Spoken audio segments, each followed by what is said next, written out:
It's good to see you all in the house of the Lord this morning. I'd really like to thank the young people for that.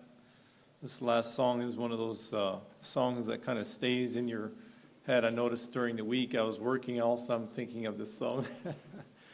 Keep your lamps. It's something that just kind of sticks there because the S is out there. But the whole concept about it is to keep trimmed and always be ready.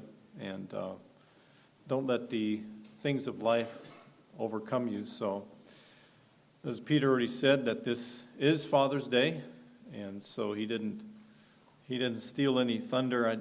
I was thinking to myself when he said that before you steal thunder, the lightning has to strike. So,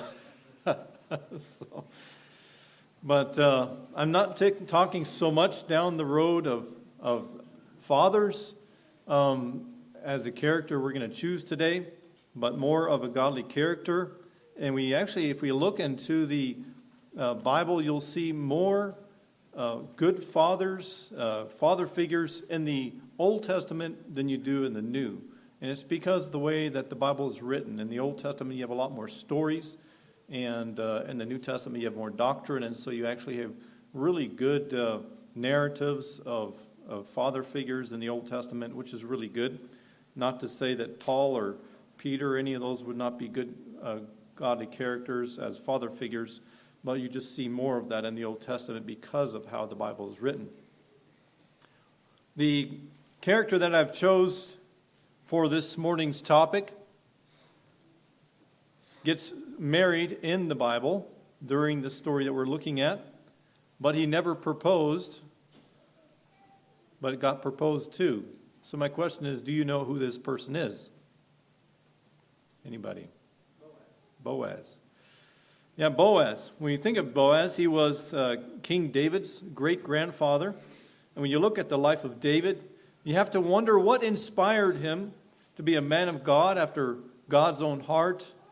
And if we look back and find the background of why David was who he was, you're actually going to see some of the things that Boaz says here in this story are actually found in some of the Psalms that you find. For example, in Psalm chapter 57, verse 1, David writes, "Be merciful unto me, O God, be merciful to me. For my soul trusts in you. In the shadow of your wings I will take my refuge until these calamities have passed." That part where he says that I will take, in the shadow of your wings I will take my refuge, is actually something that Boaz actually says to Ruth in this story. And so I can't help but think that who knows if David actually got that. It was passed down from Boaz down, and that term was something they used regularly. And believe it or not, we are still using that today, that we can actually take refuge under the wings of the Lord. And that is, it's a powerful thing when you can have some things passed on. I know we're seeing a lot of people today, they're trying to exclude the Old Testament. They think that the Old Testament is an old and dusty book. But if you look at the Old Testament, it is the foundation that the New Testament was written on. Paul preached out of the Old Testament. He didn't preach out of the New Testament. His preaching became the New Testament. And so we have to think about, if Paul was preaching the Old Testament, what did he preach that he made him one of the most extraordinary evangelists of all time? And he was preaching out of the Old Testament. I think that's extraordinary to see something like that. Paul, he wrote to the 1 Corinthians and to the church in 1 Corinthians, he says in chapter 16, verse 13, "And watch ye, stand fast in the faith, quick you like men, and be strong." And so this is written to all people and to the church, but this is very much a man's verse. A man will really relate to this verse. And Boaz was known as a man of strong, godly character. If we turn into Ruth chapter 2, we're going to find this story here. We know that this story is about Ruth.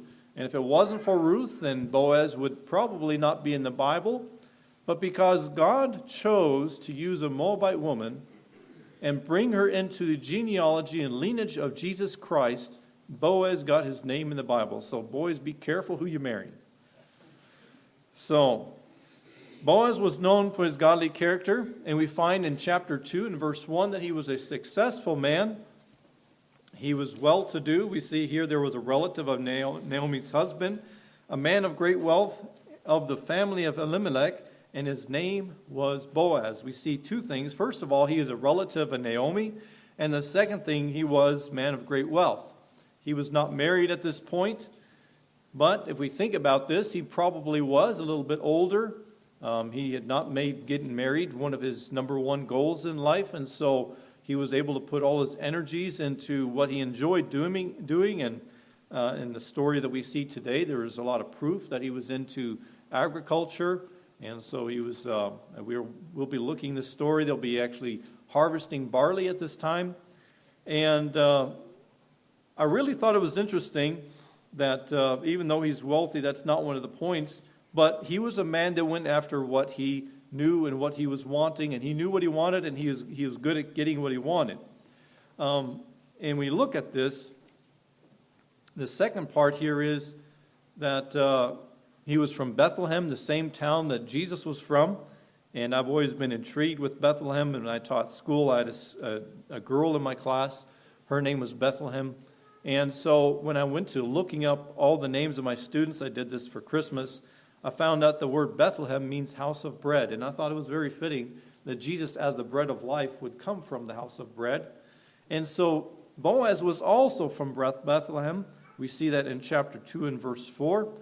But one of the interesting things is that we learn from Boaz is whenever he goes out to the field and he greets his workers, look at how he actually greets them. In verse 4, now behold, Boaz came from Bethlehem and said to the reapers, the Lord be with you. And they answered him, the Lord bless you. And this is the communication of what's going on the first time the boss show up at the work site. So how many times does your boss show up at work and say, may the Lord bless you, and all the workers pipe up and say right back, the Lord bless you. But you can see that there's a healthy work atmosphere, and this was probably to do with maybe Jewish culture, but more importantly, Boaz was probably the man of character that drew this out of the people that worked with him. And right after this, we see in the story that Boaz noticed somebody new in his field, and it was Ruth. And so, like I said, if it wasn't for Ruth, Boaz would not be in the Bible. And now Ruth, she was a Moabitess, and she was from Moab, and so they were not always friends with the Jews. And the Jews, they didn't always deal very well with Moabites, or with foreigners. Although the Lord had told the Jews that if you have somebody that is a stranger, a foreigner, and they come and they're willing to follow the Old Testament law, follow the commands of God, then they were supposed to accept them as themselves. Now, they probably couldn't be part of the ministry, but they would be able to be part of the nation of Israel. And the Jews, they knew this. And so, although not all the Jews were willing to accept people that was a foreigner, Boaz was still a man of an open heart, and he was willing to accept Ruth.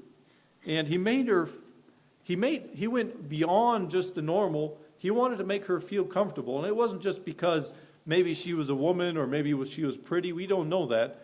But I think it was just his character, because if you look later on, if it was because she was a woman and he wanted to impress her to get engaged, then maybe he would have made a bigger effort to ask her before she asked him, right? So I think it was just because this is who that's who Boaz was. Now we think about what Ruth was doing here in this field, and that was she was gleaning. If you have ever studied why people gleaned, there's a combine, if anybody's ever heard of it, it's a gleaner. It's called that. It's because it's supposed to mean it doesn't leave anything behind. So what was going on here, Boaz was having barley harvest, and so he had a lot of reapers out there, and they would carry a sickle, and we don't know what kind they were carrying at this time, but it had a handle, and then it had a curved blade, and the inside was sharpened, and they would go and they would hook into a bunch of barley, and then grab it, and then cut it, and lay it into a bundle.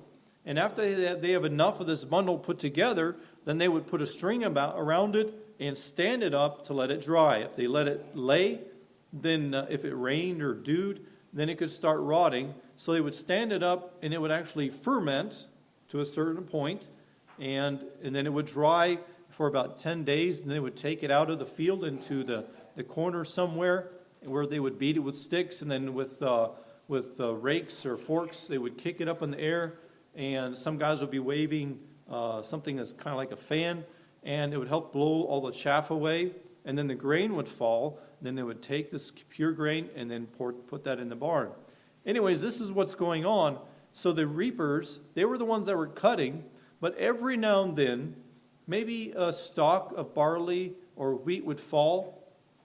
And the Lord had commanded in the Old Testament that after a man had thrashed his field, and gathered all his bundles into sheaves, they were not supposed to go back over the field to glean it again. That was supposed to be left to the poor. So that tells us that Ruth, she was poor because she was out in the field and she was gleaning behind the reapers. And so Boaz, he makes her feel comfortable in chapter 2, verse 8, that he invites her to stay on the field. Maybe the foreman had already invited her to stay at the field, but nothing feels better than whenever the boss comes himself and makes extra sure that you're welcome to stay. So we see that he was very hospitable, even to somebody that was a foreigner. After he tells this to her, with just thinking about the life that she had been through, what she had experienced, she lost her brother-in-law, her father-in-law, and her husband, that she falls at his feet and she couldn't understand why he was being so gracious to her. And Boaz gives her a reason in verse 12, and his reason was because she was being so favorable to her mother-in-law, Naomi, that she was willing to forsake father and mother, everything, her land, everything she knew, just to take care of her mother-in-law. Now we know a big part of it was that Naomi, she believed in God, and instead of Ruth believing in the foreign gods, that she also chose to follow the living God, and that was inspiring to her. But now, since Naomi was a little older, Ruth was actually going out into the fields, and she was gleaning to provide for herself and also for her mother-in-law. And Boaz, he is so impressed by the character of Ruth that he tells his reapers that whenever you're reaping, go ahead and let a few stalks fall on purpose. And if you see her gleaning among the sheaves after they had bundled them up, then that's okay. Don't say anything to her. Just let her glean even among the sheaves. And normally, just by him telling the reapers that, let her glean there, means that normally that was not the case. In normal circumstances, if one of the women that's gleaning in the field, if she got into the sheaves, they would go and rebuke them because that belonged to the master. You're just here gleaning in the field because of what falls aside, not what's in the bundle. But Boaz, realizing that she is not just gleaning for herself, but that she's also gleaning for her mother-in-law, he tells his workers, if she gets into the sheaves, go ahead and let her glean among the sheaves. And we see that this is part of his godly character of Boaz, that he's not being stingy, that he's being generous, and that brings out his good character. Another thing I really like about what Boaz does, and that is that he was not afraid to speak to Ruth, even as a foreigner that probably believed in foreign gods. He was not ashamed to speak of his heavenly Father. He's not afraid to speak to God, and he was in control of the conversation. And anytime we are speaking to others, we can also be in control of the conversation if we're willing to be open with speaking about the Lord, even as far as what he did with Ruth and how he greeted his workers. The next thing is, we see that Boaz, that he was a man that was a protector. If you look in verse 9, Boaz had commanded the young men to control themselves and not to bother youth. And so what he was actually doing here was creating a healthy work atmosphere where even the women were comfortable to work among the men.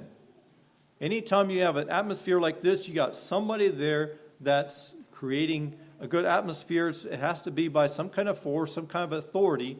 And if the proper authority is in place, then the atmosphere is healthy. And we see that here with Boaz, that he was a man that was a protector. He was a protector of the poor, he was a protector of the weak, and he was a protector of the woman.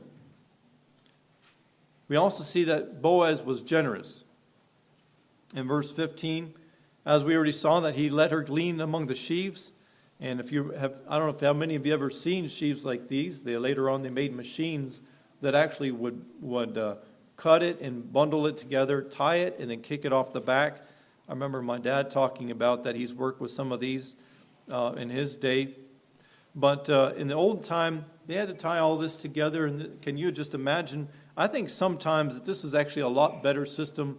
Now everybody's kind of stuck in their own tractor and their own machine. And at these times, these people were all out in the field. And my wife, she has some cousins that still do a lot of vineyard work and peaches. And they enjoy it because of the fellowship. There can be sometimes 50 to 60 people out there and working in the vineyards or in picking peaches. And they say sometimes you'll see step ladders up into the peach trees, and one guy will be singing, and all of a sudden another guy is singing in another tree. And if you didn't know better, you'd think that trees would sing. But if you're in a tractor all day or in a machine, you're just so separated. In our lives today, that's how it is. We are so separated.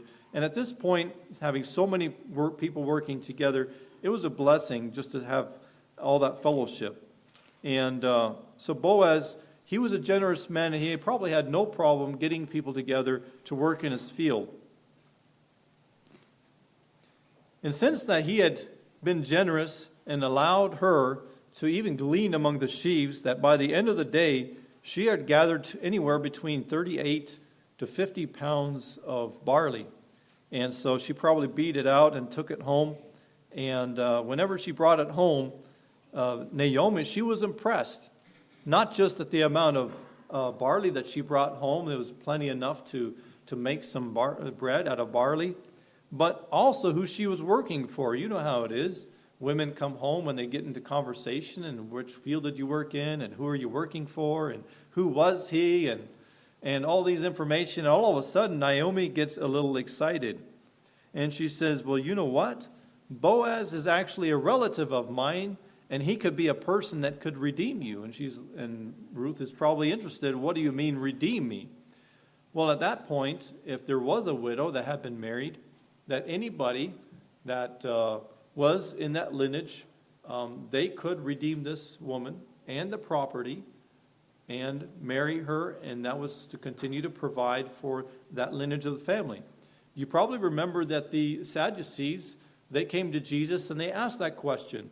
If a man takes a wife and afterwards he dies and has no children, and then his brother and so on until all seven, that in eternity, which one is the true which one is the true husband? And Jesus, he says, well, you don't understand something here. But Jesus is referring back to this Old Testament, or the Sadducees were referring back to this whole thing of redemption. And so not all bad things, or not all Old Testament things are bad. And so the problem was that there was somebody that was in this lineage that was ahead of Boaz, that could redeem Ruth. And so Naomi was trying to give Ruth this idea that tonight, whenever Boaz is out in the field, and after they have gleaned, cut the grain and gathered it in the corner and beat it out, then the men, they sleep around the pile to guard it during the night.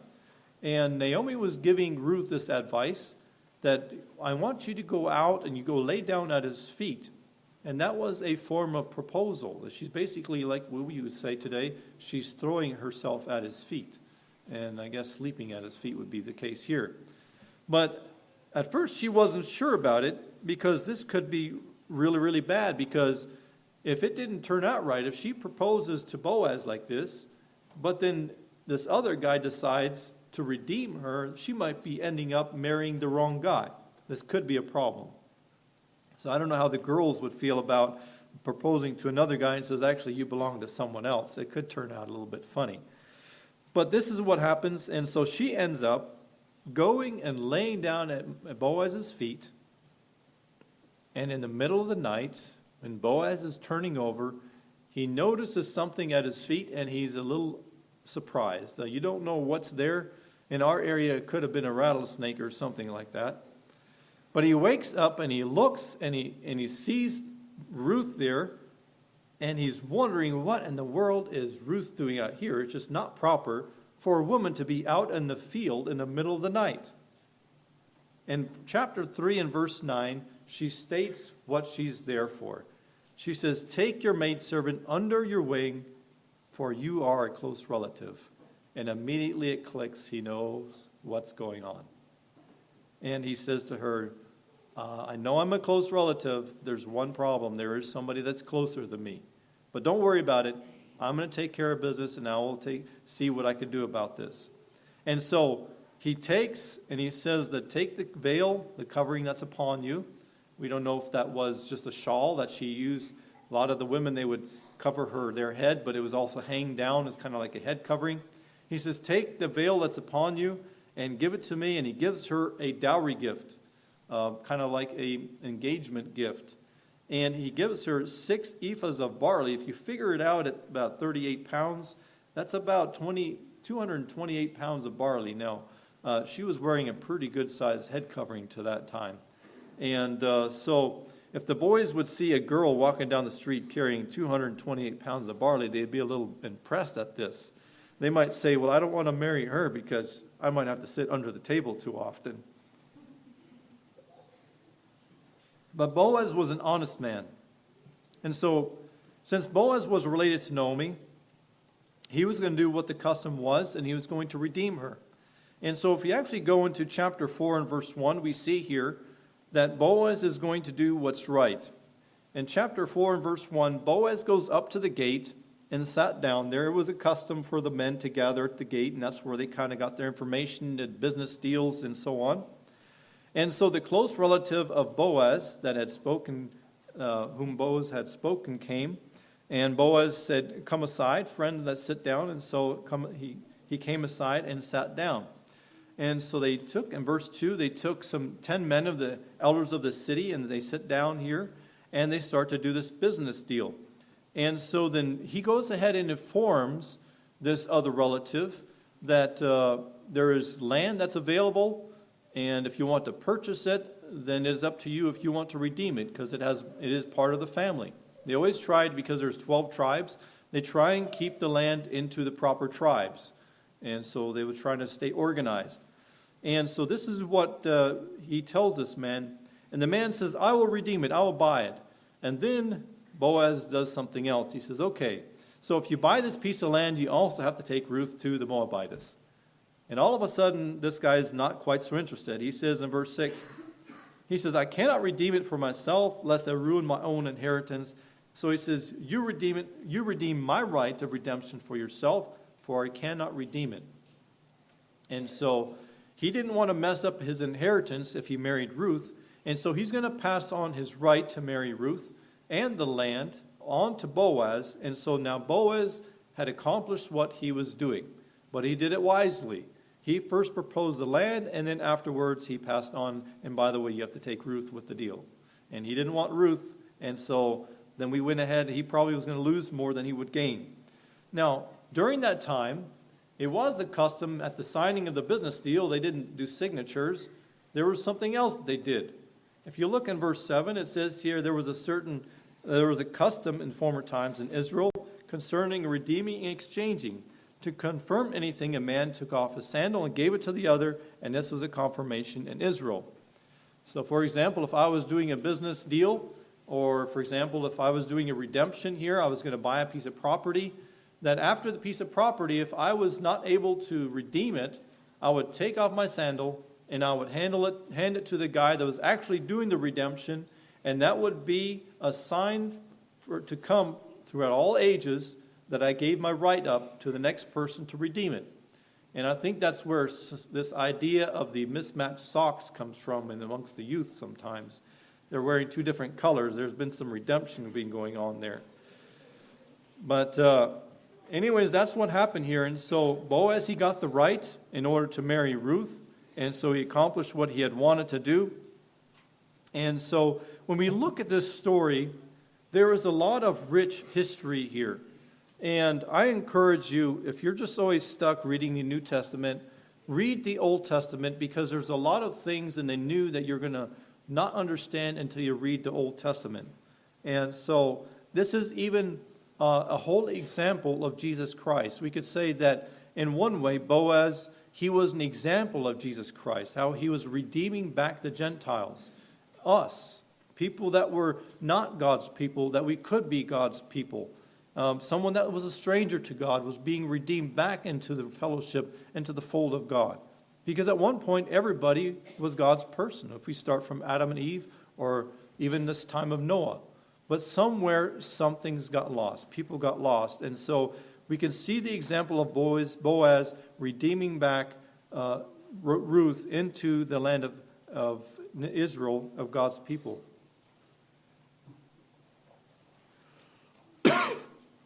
Even though there's a lot of rich history here, what we're really going to look at here is who Boaz was and what we can learn from it. First of all, we see that Boaz, he was a protector. He was a man that was willing to protect the woman and make them feel comfortable, and he was creating that healthy atmosphere. But he was also generous. And in our lives, we can also be generous in how we do things, and it is a good example of who we are as children of God. I really have to wonder, and some of you fathers probably have to wonder many times, of what kind of decisions are the next generation of young men going to make whenever it comes to picking a girl. What are they going to do when it comes to, are they going to choose based on looks, or are they going to pick on character? Are we teaching the young men to pick a girl that has a good heart? Would they ever pick a girl like Ruth?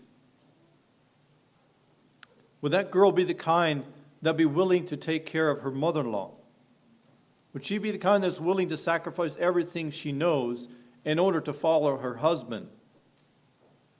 We do know that beauty on the outside gets old, but the heart of a godly woman doesn't. And that's the kind of woman you really want. You don't want one that smears makeup on to cover what doesn't matter. Because you can't put enough makeup on a bad character. Do we teach our young men hospitality?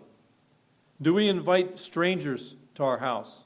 Do we make people feel welcome around us? Wherever we are, at work, at home, at church. Do we have that kind of character that is welcoming to others? Or do we see someone else that has a good character, and are we willing to bless them for it? Boaz, he saw that Ruth had good character. And he knew that if he entrusted her with letting a few stalks fall, he knew that if he would give her a blessing, that she would pass that blessing on. Are we the kind of people that are willing to bless other people for having good character? Years ago, my wife and I were at a Cheddar's, and the waiter that was serving us was doing a very good job, and he had served our table and some of the other tables in the area. And the couple in the next booth, they stand up and walk out, and the waiter sees that, so he comes to clean up. And he had barely gotten to the table, and he grabs something, and he runs out. And he follows this couple out, and we started walking out, so he saw this. And I thought it was probably a cell phone, because a lot of people forget their cell phones. But these people had left probably a couple or several $100s on the table as a tip. And he goes up, and he's trying to give it back to them. And he's like, I did not work for this. I didn't earn this. And the man, he was an older man, and he says, no, it's almost Christmas time. This is a gift. He said, just take it. The waiter felt so bad. He turned around and walks back into the restaurant looking at this money. And as he passes us, he walks past one of the waiters, and he takes $100 and he hands it to the other waiter. And this other guy is like, hey, dude, why are you doing this? And he says, no, you helped me serve my tables, and because of that, I could do my job better. You earned it. He said, I didn't earn it. Well, I didn't earn this either. He says, it's a gift. Just take it. And what a blessing it was for me to see that this man, not only did he do a good job, he had good character, that whenever someone blessed him, he was willing to bless others. And it is so inspiring whenever someone is willing to pass on that blessing. If someone ever is broke down beside the road and you help them up, you give them some gas or maybe boost their vehicle, give them some antifreeze or fix their tire, and afterwards if they ask you, what do I owe you? You say, just help the next person. That'll always inspire them to help the next person. It's teaching a concept of being generous. It's teaching just to have a heart that cares for the next. That is something that's powerful. Well, we can also learn from Boaz to be open and not ashamed to be open about our relationship with God. Whenever you open up the conversation and you start talking about God, you can maybe have even a godly a greeting. So many times we just like to say, how are you? And so many times if you're somewhere and somebody says, you have a blessed day, or are you having a blessed day today? That changes the direction of the conversation. And as a Christian, you instantly feel net to this person. And this is what Boaz did. And instantly he was in control of the atmosphere of the conversation and the fellowship. And as Christians, as we do these things, we can control the atmosphere. We can control the direction of this. We can draw someone closer to God. Sometimes the people are Christians. They might be going through a hard time, but simply being open and not being ashamed, it inspires them to give it another shot, to not give up, to keep going. They might be having a bad day, but afterwards they'll have a good day. As Boaz, we can be a protector of the weak, the poor, and we can treat women with respect. So many people today, men, they look at a woman like a piece of meat. And so when we're around and we treat women with respect, and we have that kind of atmosphere around us that when I'm around, then you're going to treat women with respect, that women, they feel comfortable when a godly man is around that has strong character. And I know that women, they like this. I remember years ago, woman shared this. She was in a store, and she just noticed a guy was trailing her wherever she went. And as she walked out of the store, she was afraid that he was going to follow her out. So she asked another woman if her husband would protect her. And at first the woman is a little riled up, why you want to talk to my husband? But after she found out what a problem was, this man was willing to be a protector. And that made her feel comfortable because he was a man of good character. And you can see that. You can normally see a man of good character. You look at him. So can people see that on you? When people look at you, do they see good character? Does a woman look at you? Can't she see that you're a person that she can trust you? And it can be just in little things. It doesn't have to be big things. The next thing we see that Boaz was an honest man. The Bible, we hear this. The Bible teaches this concept, but we hear this a lot, and that honesty is the best policy. In our world today, in business contracts that sometimes 50 to 100 pages, we have government programs that are huge. Sometimes after the Senate or Congress, they go through something, they have hundreds or thousands of pages that they go through. And a lot of times it just has to do with protecting yourself because not everybody is honest. So if we could just simply be honest, that makes a huge difference in our life, in the lives of other people. Sometimes we as Christians can get up into this atmosphere of, we always try to ding people, right? This whole idea of Jewing people down and try and get the best price so we can boast to others that they got a good price. But what kind of atmosphere are we actually forming? Boaz was willing to let Ruth glean even among the sheaves. He was losing for the sake that she could gain. What kind of atmosphere do we have? Once we see somebody that's a good businessman, are we willing to give them the benefit so that we can see in the long term we're going to have a good relationship, that I can maybe do business with him further on. Boaz was a man of honest character. He had integrity. I'd just like to close with a few things.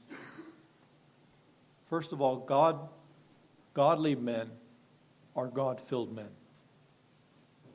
They are led by God. They are inspired by God.